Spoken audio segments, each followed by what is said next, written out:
Magazine de Radio Bulle, bonjour. Aujourd'hui, on parle généalogie. Un beau sujet, je trouve. On va expliquer tout ça. On va expliquer tous les aspects de la généalogie. On va parler généalogie avec Serge Hubert, qui est vice-président du Conseil français d'héraldique. Bonjour.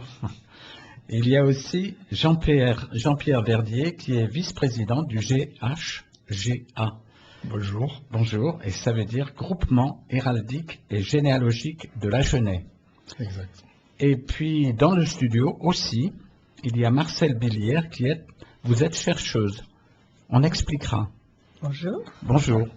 On démarre l'émission. La première chose qu'il faudrait peut-être préciser, c'est qu'est-ce que la généalogie ? Une petite définition rapide, précise quand même. Qu'est-ce que la généalogie ? Qui est-ce qui veut prendre la parole ? Oui, alors c'est Jean-Pierre Verdier qui prend la parole. Oui, donc la généalogie, c'est l'étude des familles, c'est l'étude des... On connaît nos parents, nos grands-parents, Oui. quelquefois nos arrière-grands-parents, et puis après ça s'estompe. Donc c'est la recherche des gens qui étaient là avant, Oui. et qui ont fait que nous sommes là aujourd'hui. C'est une curiosité humaine, quoi. Voilà. Tout en sachant qu'à chaque génération, ça se multiplie par 2. Nous avons 2 parents, 4 grands-parents, 8 arrière-grands-parents, 16, et ainsi de suite. C'est-à-dire que l'arbre s'agrandit très vite, très fort, très loin. Très bien, oui.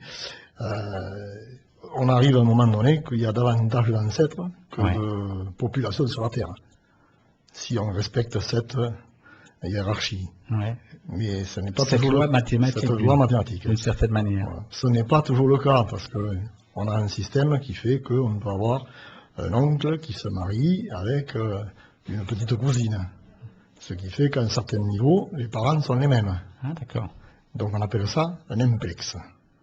Voilà. On revient sur ce détail de la généalogie après. Serge Hubert, si je vous demandais une définition de la généalogie. Bien justement, c'est l'établissement d'un arbre, rechercher ses ancêtres et rechercher à la fois ses origines, quelquefois même le métier de ses grands-parents, de ses ancêtres, de ses aïeux. Quoi. Si on le trouve. Quelquefois, oui. Si on trouve des notes. C'est intéressant. Oui. Et ça permet de se situer dans l'histoire, ça permet aussi d'exister. C'est-à-dire souvent, les gens qui ne connaissent pas leurs parents ont la nécessité justement d'aller chercher ce renseignement pour pouvoir justement exister par eux-mêmes. Parce qu'ils ont des référents. Ils ont besoin de ce genre de racines. On a besoin de racines. Voilà, oui. Marcel Billière, vous qui cherchez tout le temps, paraît-il, aux archives comme ça, pour vous, c'est quoi la généalogie ? C'est la recherche des ancêtres, uniquement. Oui. Et encore quand c'est bien fait. Parce que tous les actes ne sont pas corrects. Souvent, il y a des anomalies. Et c'est ça, la recherche. C'est rechercher, sans arrêt. Dans les papiers, dans le passé, dans tout ce qu'ils ont dans les laissé. actes, dans les notaires, chez les notaires. Vous m'expliquerez après, parce que je suppose qu'il y a une espèce de jouissance dans cette quête énorme. Oui, bien sûr. Oui. De retrouver comme ça le passé, notre passé, à nous. C'est même indispensable, je crois.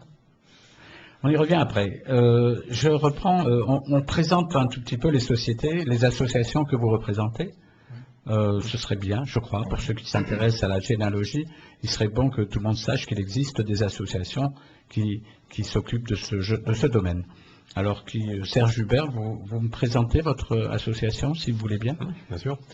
Donc, c'est le Conseil français d'héraldique. Ça existe depuis 1984. Il y a déjà eu 3 présidents qui se sont succédés, qui sont restés présidents longtemps, dont par exemple Jean-Marie Thiebaud, qui est bien connu dans le milieu héraldique parce qu'il a créé des armoriaux conséquents. À l'heure actuelle, il est en train de... Il a créé quoi ? Dites-moi. À l'heure actuelle, il est en train de faire l'armorial de la Russie. Armorial, ça veut dire ? C'est-à-dire qu'il collecte toutes les armoiries des grandes familles russes d'avant la Révolution, quoi. Ouais, ça c'est un travail d'une vie, ça. Oui. D'accord. Mais comment vous fonctionnez ? Comment votre association fonctionne-t-elle ? Vous avez des relations les uns avec les autres ? Comment ça se passe ? Entre nous, oui, nous avons des relations entre nous. Avec Internet, c'est facile maintenant. Oui.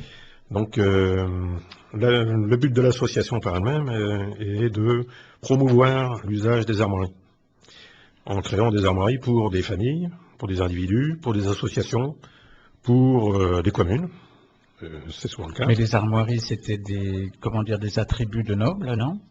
Non, Non? non. Chaque famille, C'est un, comment dire, un un symbole? parallèle qu'on a tendance à faire, mais c'est faux. Les armoiries ne sont pas l'apanage de la noblesse. Ouais. Dès le Moyen Âge, on utilisait des armoiries parce que les gens ne savaient pas lire. Donc on C'était une façon de on signer. représentait les choses avec des dessins. Donc le boulanger, il avait un écu au-dessus de sa porte avec une miche de pain Ouais. sur un champ de gueule rouge, Oui. par exemple, pour évoquer le feu, etc. Et donc, de proche en proche, le temps passant, l'usage a perduré. Oui. Et les armoiries, si vous voulez, se sont institutionnalisées avec des personnages comme par exemple Louis XIV. Louis XIV, lui, il a créé, parce qu'il avait besoin de sous, Ah bon. hein, pour les guerres Comme qu'il tous les faisait, rois, bien sûr, oui, oui. qu'il faisait à travers toute l'Europe. Oui. Il a permis à des familles, à des villes, Oui. de se constituer des armoiries qui n'en avaient pas. Qu'il vendait, que le roi vendait, Voilà, et c'est de cette ça. manière, il ramassait une espèce Ça d'impôt. coûtait 25 livres or à l'époque pour une famille et 50 livres or pour une commune, pour une ville. D'accord. Alors au départ, c'était pour les villes, c'était avec un libre choix. Et en bout de 2-3 ans, c'est devenu une obligation. Serge Hubert, on a dévié un tout petit peu ma question. C'était comment vous fonctionnez? Est-ce que vous vous réunissez? Est-ce que c'est une association pour l'ensemble du territoire français? Est-ce que C'est une Dites-moi comment ça se association passe. qui fonctionne sur l'ensemble du territoire français. Puisqu'on est une quinzaine pour l'ensemble du territoire. Et nous avons 2 réunions par an, lors de laquelle on valide des armoiries qui ont déjà été préparées Ah oui, ça se passe via Internet. Quoi. Ça se passe où, ces réunions? Ça se passe à Paris, souvent dans un restaurant qui sert de lieu d'assemblée générale ou d'assemblée exceptionnelle. Quoi, voilà. Et chaque participant amène le miel qu'il a butiné pendant toute l'année. Voilà, absolument.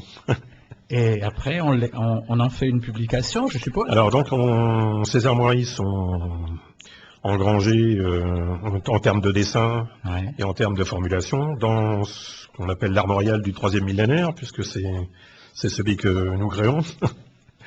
Et cet armorial est déposé au fur et à mesure de sa constitution à la Bibliothèque nationale.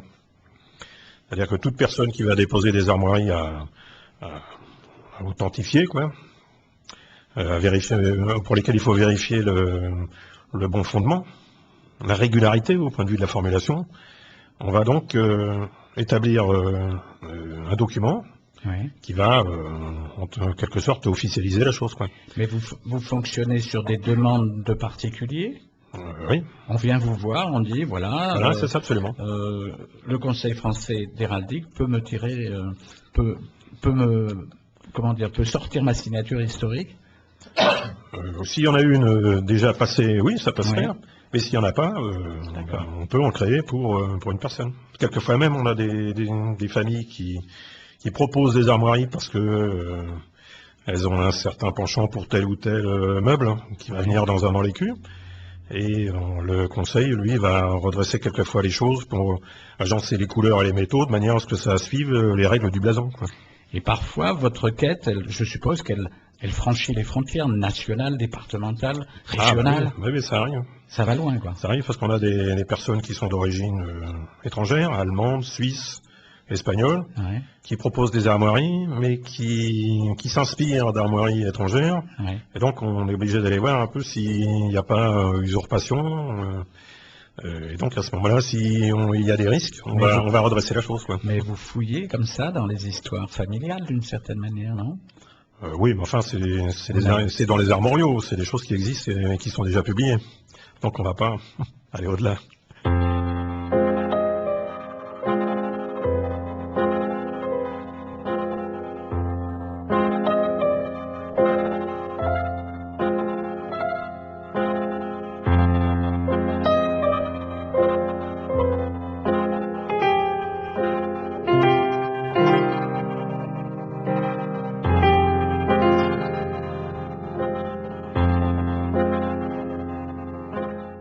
Alors aujourd'hui dans le magazine, on s'intéresse à la généalogie. Je n'arrive pas à le dire, c'est pas facile quand même. C'est-à-dire qu'on s'intéresse à d'où viens-je. C'est un peu ça la question. Voilà, exactement. Oui. Jean-Pierre Verdier, vous êtes vice-président du GHGA, c'est-à-dire le groupement héraldique et généalogique de la Genève.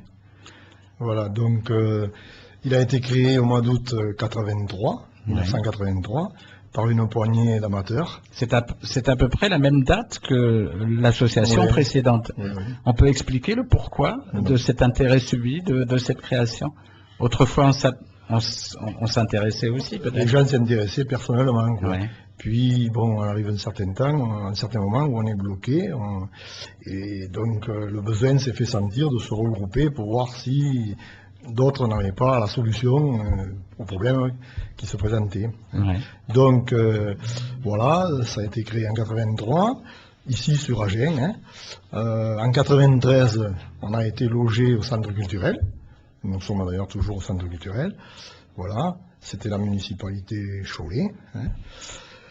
Je ne suis pas le premier président, j'ai été président pendant 10 ans, mais il y en a eu d'autres avant moi. Voilà, dont le but était d'aider les gens qui faisaient leurs recherches. À l'époque, il n'y avait pas encore Internet. On a connu l'arrivée du Minitel, qui a été un grand exploit. Puis aujourd'hui, c'est Internet. Pour ceux qui ne l'auraient pas connu, Minitel, c'est une espèce d'Internet tout petit, rudimentaire. Oui. Voilà. C'était l'annuaire du téléphone automatisé. Voilà. Donc on faisait des recherches aux archives départementales, car il faut savoir que tous les documents relatifs à la personne, c'est-à-dire les registres des mairies, sont déposés en double et sont aux archives départementales.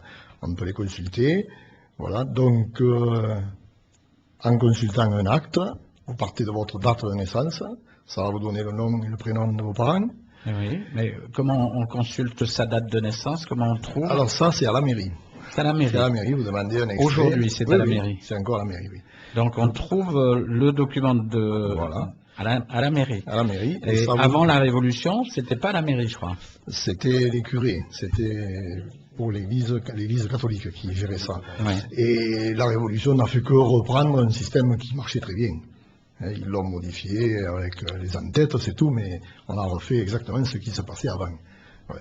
Et pourquoi les gens étaient répertoriés? C'était surtout pour payer les impôts. Oui. Voilà, voilà, le besoin s'était fait sentir bien avant pour ça. On revient toujours. Voilà.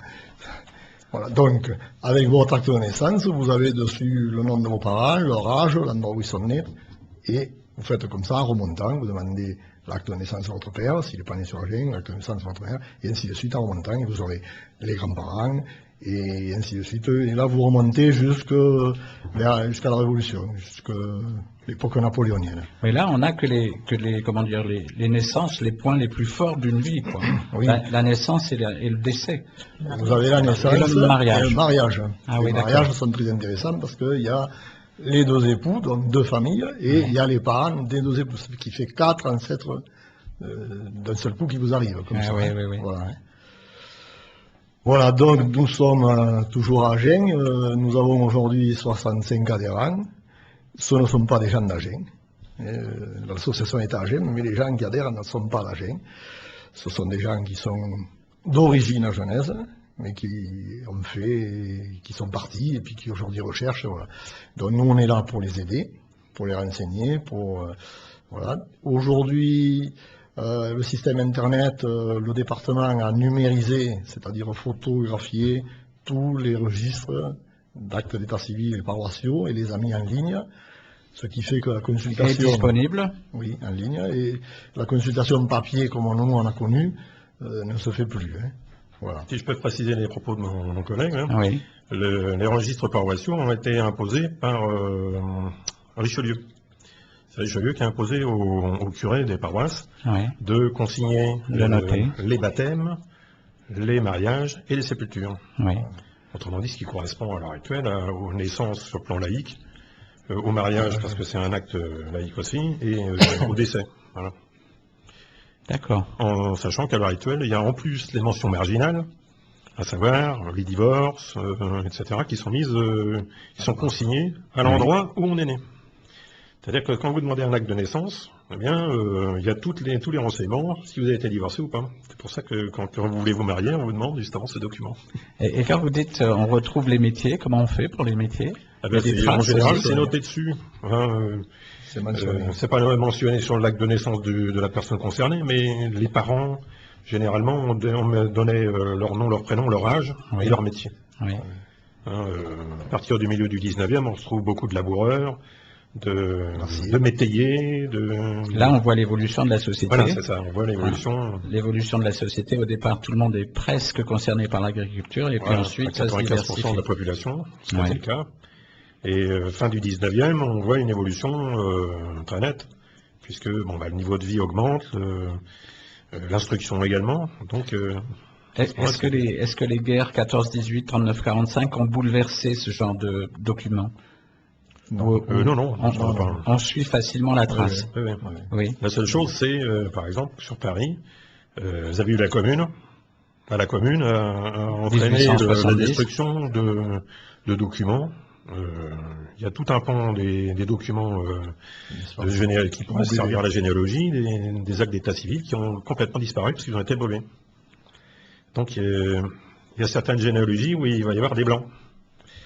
Alors l'administration essaie de les reconstituer par des actes qui sont des actes notariés, de justice ou des dépôts de plainte en police, etc. Donc ils essaient de faire une reconstitution, Oui. mais c'est pas toujours évident. Marcel Billière, chercheuse. Comment vous avez démarré, vous, dans la carrière de chercheuse? Comment ça s'est passé? Vous pouvez me le dire, ça? Une curiosité subite, mais pourquoi? Pourquoi Non, on mais s'intéresse il y a tout à coup? très longtemps que je cherchais. Et puis, lorsqu'on Pourquoi parle de pourquoi, comme ça, pour le plaisir, Oui. tout simplement. Mais c'est beaucoup plus compliqué qu'on ne le croit, parce que moi, j'ai mis plus de 20 ans pour trouver, par exemple, ma grand-mère. Expliquez-moi la recherche, là, cette histoire. La recherche, parce que malgré que ce soit en 1950, les actes sont faux. Tous les actes sont faux de ma grand-mère. 1950. 1950. Ma grand-mère est morte en 1950. Et Ça, son vous acte étiez de sûr de décès, ça? et son acte de décès a été mal fait. Il a été fait sur une autre personne. Eh bien, j'ai mis 20 ans pour trouver ça. Alors, c'est pour ça que c'est pas si facile que ça de faire des recherches. Et on peut marier n'importe qui avec n'importe quoi. Et alors, comment ça se passe C'est actuellement? pour ça qu'avec Internet, vous savez, il y en a qui ont vite fait des généalogies. Ouais. Actuellement, vous faites quoi? Alors, actuellement, je vais aux archives départementales, Oui. parce que j'ai pas Internet. Je suis de l'ancienne école. Oui. Et Archives départementales. On explique à ceux qui ne sont pas initiés. C'est-à-dire, il y a les registres. voilà, il y a les registres qui sont déposés aux archives départementales. Toutes sortes de registres administratifs qu'on demande. Uniquement l'état civil. L'état civil. Uniquement l'état civil. Là où je D'accord. vais, À Saint-Jacques. à Saint-Jacques, voilà, il y a uniquement l'état civil. Parce que le reste, c'est à Verdun. Les archives sont décomposées, disons. Il y en a une partie à Verdun. À Agen et une autre à Et Verdun. les Oui, autres, mais Verdun, c'est la place Verdun. à la place Verdun. Oui. Pardon, j'ai pas compris. Excusez-moi. Jean-Pierre Verdier. Verdun, c'est la place Verdun à Vienne. Ce sont les années. Oui, c'est pas Verdun la ville. Oui. Ah ben voilà, Voilà. Ah oui, non, le non, genre c'est de la- problème oui, pour le c'est ça. non-initié que je suis. Donc, il y a deux places pour Deux les sites. archives. Voilà. Jean-Pierre Verdier, Il y a deux- expliquez-moi. Sur Agen, il y a deux sites.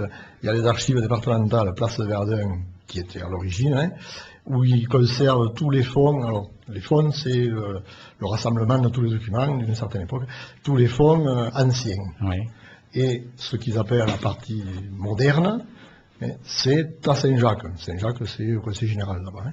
Voilà. D'accord. Donc là-bas, vous avez tout l'état civil à Saint-Jacques, qui est microfilmé. Hein. Parce qu'avant de numériser, il y a eu le microfilmage. Voilà, Il y c'est-à-dire a toute une série de travaux comme ça, Oui, oui. administratifs, C'est par les que monuments. l'administration- du document papier pour pas l'abîmer, parce qu'à force de le...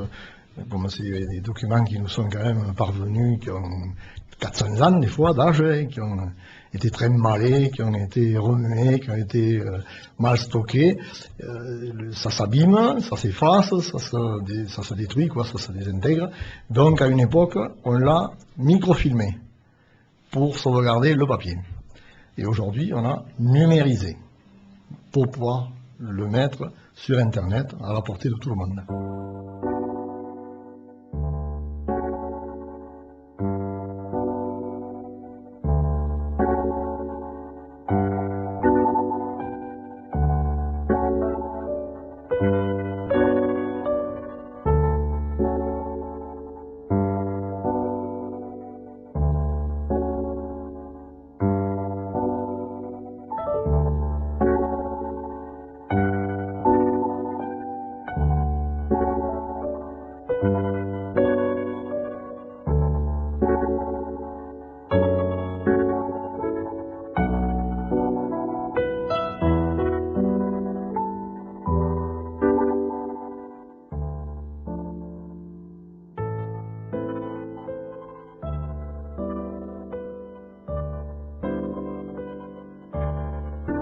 magazine Généalogie. On parle arbre généalogique avec Serge Hubert, vice-président du Conseil français d'héraldique, avec Marcel Billière qui est chercheuse bien sûr en généalogie, et Jean-Pierre Verdier qui est vice-président du GHGA, c'est-à-dire le groupement héraldique et généalogique de la Genève. Alors, il nous reste très peu de temps. Moi, j'aimerais bien comprendre le pourquoi de cette activité, c'est-à-dire cette quête des racines, cette quête de ceux qui vous ont précédé. C'est le pourquoi.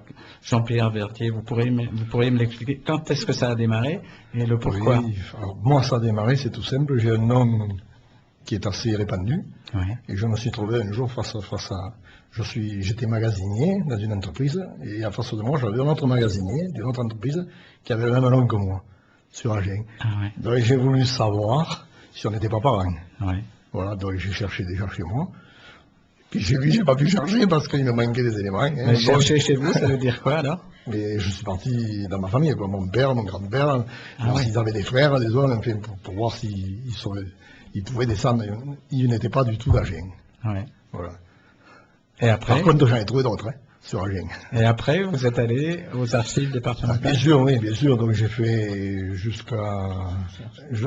parce que les registres à l'époque, étaient, disons, gardés secrets pendant 100 ans. C'est-à-dire, sur 100 ans, vous pouvez remonter, vous, en trouvant qui vous êtes, mais vous ne pouvez pas aller voir chez les collatéraux. Aujourd'hui, ça s'est un peu radouci, c'est 75 ans. Hein. D'accord, donc Voilà. il y a quand même des secrets. Ben oui, parce qu'on ne peut pas rentrer on dans peut la pas vie des toucher. gens. Moi, j'ai pas le droit d'aller fouiller pour chez vous, qui est votre père et qui est votre mère. Ah bon, Eh ben, ça fait partie du secret de chaque famille. d'accord, d'accord. Voilà, si vous vous rappelez l'histoire du petit Peugeot, hein, qu'il y a eu, quelqu'un avait fouiné, avait réussi à prendre l'identité et ça avait fait à l'époque un scandale, ça avait fait une grosse D'accord. affaire. Hein. Et Jean-Pierre Verdier est remonté jusqu'à quel ancêtre, jusqu'à quelle époque? Alors je suis remonté, j'ai la chance, c'est que mes ancêtres n'ont pas beaucoup bougé. Mon père est né à Gênes, mon grand-père est né à Gênes, mon arrière-grand-père est né à la Roquetembo. Ils sont restés 100 ans à la Roquetembo, tous maçons tailleurs de pierre. De là, ils arrivaient de Bajamont, c'était un peu plus près. Et de Bajamont, ils étaient agriculteurs, paysans, quoi. Ils arrivent de Moirax. Et à côté de Moirax, vous avez le lieu-dit, le Verdier. Ah, ils viennent de là. Et Donc, c'est de là que vient le nom. On sort vous de pensez. par là, voilà. J'en ai déduit qu'on sortait de par là, donc ça se trouve vers 1600. Hein. Je suis arrivé jusqu'à 1594 exactement. Et c'est vrai qu'à Moirax, il y a un monastère, à l'Irak, il y avait un monastère, donc je pense qu'à l'origine, ils étaient à l'abri, ils travaillaient pour les monastères et ils devaient s'occuper du verger. Parce que Verdier vient de verger. Hein, voilà. D'accord.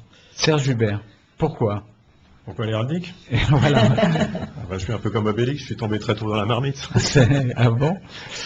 Disons que quand j'étais enfant, Oui. j'habitais la région parisienne et mes parents étaient abonnés à un hebdomadaire qu'on appelait l'Avenir. Et dans cet Avenir, il y avait pour chaque commune l'écu de la commune à côté du nom. Et ça m'a toujours intrigué de savoir pourquoi il y avait un lévrier, pourquoi il y avait tel et tel symbole dessus. Oui. Et donc, bon, la démarche s'est faite naturellement, quoi. J'ai essayé de savoir pourquoi. Donc l'enfant est devenu grand Voilà, c'est ça. et ses outils de quête, de recherche ont évolué aussi. Voilà. Donc, mon but, ça a toujours été d'essayer d'éclaircir, de trouver le symbole, pourquoi il y avait ce meuble-là dans un écu, Oui. et quelle en était la signification. Et à chaque fois que vous trouvez, pardon, oui, vous Oui. disiez. C'est dans cette idée-là que, il y a une dizaine d'années, quoi, j'ai récupéré les armoiries des communes du Lot-et-Garonne, et j'ai essayé justement de les expliquer. Alors, je les ai publiés dans les lignes du Courrier français. Ça a duré 1 an et demi, à raison d'une armoirie par semaine, en sachant que dans le Lot-et-Garonne, toutes les communes n'ont pas d'armoirie. Parce qu'il y a des communes qui sont issues du morcellement de paroisses. Et quand il y avait une armoirie, c'est le chef-lieu qui l'a gardée et les autres non. Donc, vous voyez, il y a des armoiries anciennes, d'autres qui sont plus récentes. Et justement, dans les années 80, comme on évoquait tout à l'heure, il y a des maires qui se sont penchés là-dessus et qui ont cherché à créer des armoiries pour leur commune. Donc on a plusieurs générations d'armoiries de communes. Oui. Ouais, donc c'était cette quête de symbolisation, du sens, quoi, chercher du sens dedans. C'était ça. Et après, vous transmettrez tout ça. Tout ce que vous avez découvert, vous allez le transmettre. Oui, oui, Et oui. c'est très important pour vous, vous me disiez avant, Ouais, c'est ça. à vos enfants. Une espèce d'héritage. Entre autres, oui, pour les armoiries des communes, là, je les ai publiées dans les lignes du Courrier français, puis après, je les ai mises dans le Républicain, pour toutes les communes qui étaient dans l'aire de vente du journal, pour transmettre un peu ce message, quoi. Parce que souvent, les gens, ils ont des armoiries pour la commune, mais quelquefois, ils ne savent pas trop, quoi. D'où ça vient.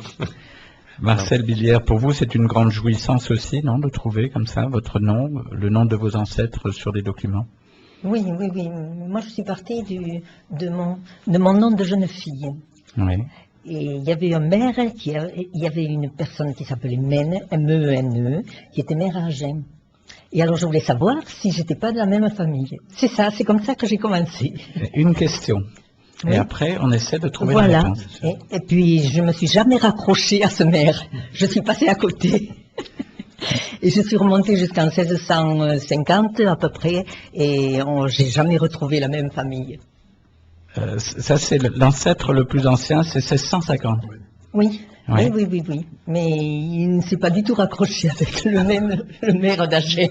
Et qui c'était? Il y a le nom, le prénom? Ah oui, on met le nom et le prénom, d'accord. Ils s'appelaient tous Jean. Oui. C'était simple, dans la famille, ils s'appelaient tous Jean. Et pourquoi ça s'arrête à 1650? On le sait. Parce qu'il n'y a plus de documents. Plus de documents. Il n'y a pas de documents, on ne peut pas aller plus loin souvent. Hein. Oui. Souvent, ils sont détériorés ou inexistants, parce qu'il y a beaucoup de manques. Hein. Justement, c'est l'époque de la création des actes Oui, oui, paroissiaux. oui, oui. C'est-à-dire, on se heurte Parce à un que mur. Au-delà de la création des registres paroissiaux par Richelieu, bon, il y a quelques curés qui faisaient quand même des petits registres pour eux, Oui. mais après, on tombe dans le flou, quoi. Ouais. Sauf par exemple pour certaines confessions, comme la confession juive, par exemple, où ils ont toujours gardé très précieusement les filiations au cours de leur culte, hein. Et donc, à ce moment-là, chez eux, on peut remonter plus loin. Même des fois en Espagne ou dans les pays étrangers, on va peut-être pas pouvoir faire à notre niveau de Monsieur Tout-le-Monde en France, par exemple. Oui. Voilà. Bon, la première partie est terminée. La première partie de l'émission est terminée. Et il me reste une personne à aller voir, parce qu'elle aussi, elle s'intéresse à la généalogie. Alors, je remercie Serge Hubert, vice-président du Conseil français d'héraldique.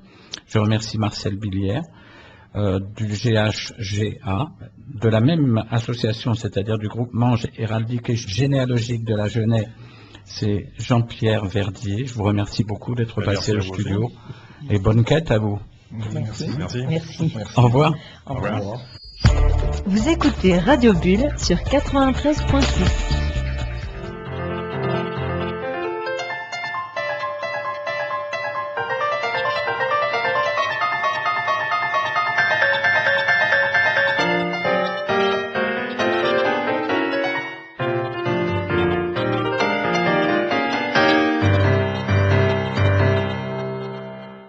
Alors, j'ai sous les yeux le classeur généalogique que a construit patiemment peut-être Élise Igounet, parce que bien sûr, alors dans ce classeur, il y a quoi? Il y a des photos, il y a des photocopies d'actes civils, et puis il y a des noms, il y a des dates, il y a des lieux, il y a des... Et tout ça, bien sûr, Élise Igounet, elle prend ce classeur et elle le confie à ceux qui sont encore vivants pour qu'ils découvrent avec elle tous ceux CEX qui les ont précédés.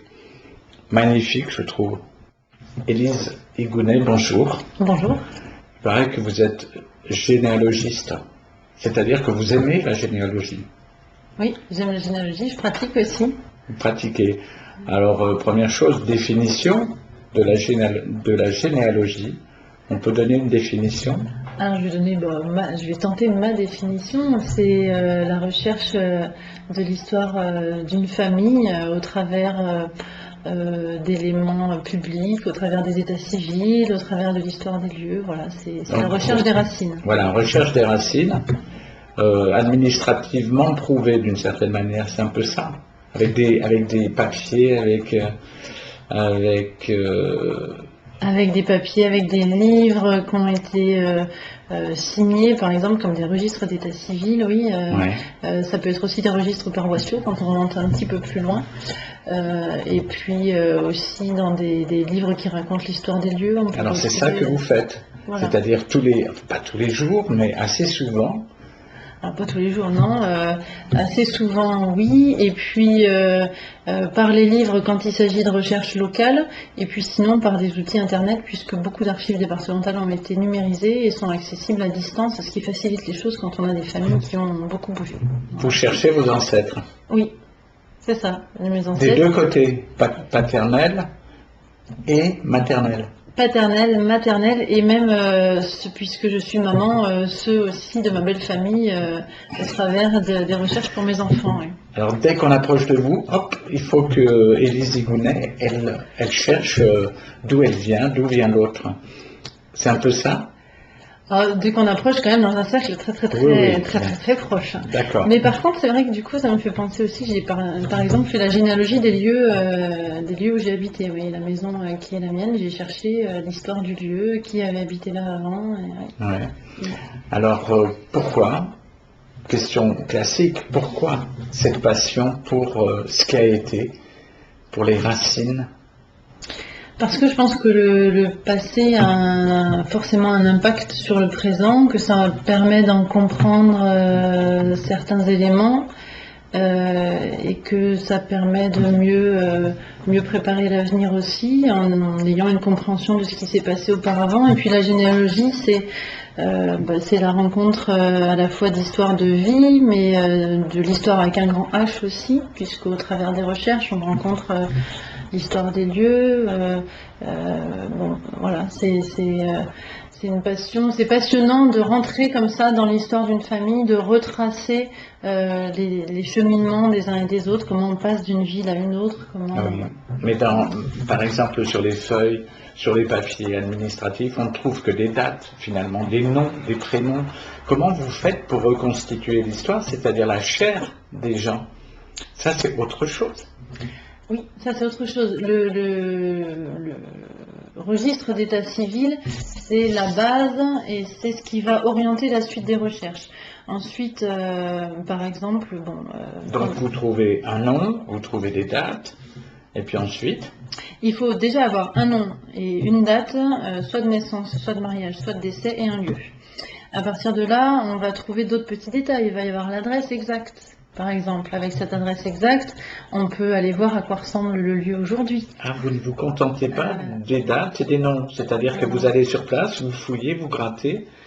Oui, éventuellement sur place, sinon à distance aussi grâce aux moyens de communication modernes, Internet ou Oui. À des sites, par exemple, à des personnes qui mettent en ligne des cartes postales. Oui. On retrouve à quoi ressemblait une petite rue, un bâtiment, à la date exacte dont on sait qu'un ancêtre habitait là, par exemple. Il y a des livres qui ont été écrits. Je peux vous demander un exemple? Un exemple, j'ai une famille une partie Oui. de ma famille qui tenait un hôtel sur le territoire de Belfort, à Belfort. Oui. Et il y a une carte postale de cet hôtel qui a été éditée l'année où ils étaient propriétaires de cet établissement. Et donc on voit vraiment à quoi ressemble l'établissement. On voit les chevaux qui sont devant et qui attendent. Enfin voilà. Quelle époque ça? 1800... C'était après 1870 peut-être? C'est-à-dire C'est ce que je suis en train de demander et Là, je pense que oui. vous Ouais. parlez de Ouais. Belfort qui est resté français, Oui, oui. alors que tout le reste de l'Alsace était devenu allemande. Elle était passée allemande, voilà. Oui, c'est ça. Ça Ouais. doit être à peu près 1875, quelque chose comme ça. Et donc vous voyez des images et vous avez retrouvé des images de vos personnes, de vos gens à vous là? Sur les cartes postales, non. Non. Les lieux, oui. Mais par exemple, sur cette période-là, il y a le poste frontière de Niderney qui est en carte postale. Niderney, j'ai des ancêtres qui y habitaient. Il y a des choses comme ça, oui, qu'on retrouve et qui agrémentent la recherche, qui font qu'effectivement, c'est pas juste une histoire de date et de lieu, mais il y a le choix des prénoms. il y a l'ensemble des prénoms, il y a l'adresse exacte, il y a le métier qu'effectuait chaque membre de la famille, il y a qui était témoin au mariage, par exemple, les beaux-frères, les belles-sœurs. Enfin, ça va bien au-delà d'une série de noms. Oui. Oui. Après, lorsque vous avez découvert ça, qu'est-ce que vous faites? Qu'est-ce que vous en faites? Est-ce que ça permet de rêver la nuit? Est-ce que ça... Qu'est-ce que vous en faites de ces renseignements? En partie, là, sur cette partie-là précisément de ma famille, je l'ai fait parce que ma grand-mère paternelle a peu connu, voilà, il y a eu des événements de l'histoire qui ont fait qu'il y a toute une branche de famille qui était très peu connue. Donc là, l'idée, c'était vraiment d'apporter des réponses à ses propres questions. Et donc là, en l'occurrence, j'ai fait un petit livre où sur chaque double page, il y avait tous les actes que j'avais en ma possession pour chaque personne. Donc l'intitulé de la page, c'était son nom, son prénom. Et puis ensuite, il y avait tous les éléments avec des cartes postales des lieux que j'avais copiés, etc. Avec des captures d'écran des registres d'état civil. Et donc j'ai fait tout un livre de toutes les génération après génération. Page par page, elle pouvait retracer l'histoire de sa famille. Pour cette grand-mère-là. Pour cette grand-mère-là, voilà, qui est la dernière grand-mère qui me reste. Et puis le reste des recherches, parce que j'ai de la famille dans plein de coins de France et d'ailleurs. Et donc pour le reste de la famille, ensuite, j'en ai fait un arbre dessiné. Et puis aussi un classeur avec les différents éléments d'état civil. Et puis je désespère pas que ça sert peut-être à mes enfants. En tout cas, voilà, ça leur donne une certaine lisibilité. J'espère que ça les intéressera aussi à l'histoire, parce que je pense que c'est une bonne manière de s'intéresser à l'histoire. Parfois, votre famille, elle dépasse les limites nationales? Oui. Oui, c'est-à-dire qu'on va où? Dans le Bade-Württemberg, à partir du XVIIe siècle, avant le XVIIe siècle. Bon, après, les frontières ont changé, donc il y a aussi des personnes qui ont été, donc de manière plus récente, à partir de 1870, et qui n'avaient pas pris l'option, qui ont été tantôt français, tantôt allemands, et dont on sait qu'une partie de la famille était restée côté allemand, et l'autre partie était côté français. Ça, c'est la partie alsacienne, ça? Oui, c'est ça. Voilà. Après, il y a des parties normandes. Normandes. Oui. Oui. Normandie, oui. Et ensuite, les Normands. Dans le centre de la France aussi, du côté d'Orléans. Oui. Dans le Loiret, Loir-et-Cher. Dans l'Aisne aussi, toute une branche qui vient de l'Aisne et qui auparavant devait venir plus du nord, puisqu'on on perd leurs traces pas très loin des frontières du nord. Et quand vous perdez les traces comme ça, qu'est-ce qu'elle pense, Élise? Elle est un peu, comment dire, elle est un peu frustrée de pas pouvoir aller au-delà. Ah non, je désespère pas. Ah, il n'y a pas. Non, mais c'est qu'en fait, j'ai pas le temps de tout fouiller encore. Il y a plein de moyens de retrouver. Puis il y a d'autres personnes qui font des recherches. Et puis là aussi, Internet est une ressource intéressante parce qu'il y a d'autres personnes qui font des recherches similaires. Donc non, je désespère jamais de trouver une trace. Mot de la fin, Élise Elounet. Je vous remercie beaucoup. Merci à vous. Et à la prochaine. Merci. Au revoir. Au revoir.